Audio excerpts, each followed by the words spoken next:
I'm sure you've been watching the Labour Manifesto launch. Ed Miliband today said that the Conservative Party is a party with sums that do not add up and the commitments that will not be kept. He also said that you are the irresponsible party in British politics with £20 billion worth of uncosted policies. Is he right, or have you now, since yesterday, costed your policies? Well, Ed Miliband has failed to set out a credible economic plan today, and nobody will be fooled by it.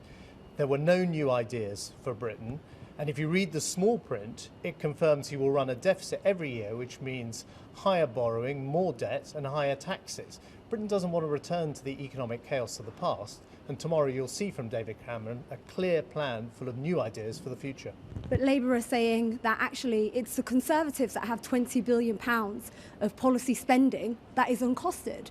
And yesterday you failed to provide details of where this was coming from. Well, we have a clear plan for the future and a track record of success on the economy, but Ed Miliband today failed to provide a credible economic plan for Britain.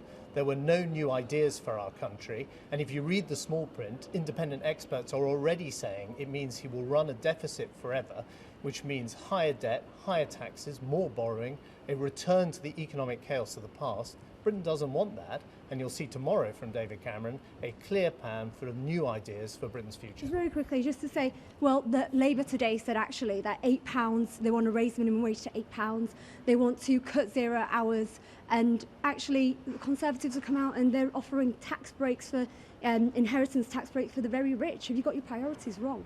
Well, if you want to be the Prime Minister of this country, you have to have a credible economic plan. And Ed Miliband did not provide that credible plan today. There were no new ideas for Britain.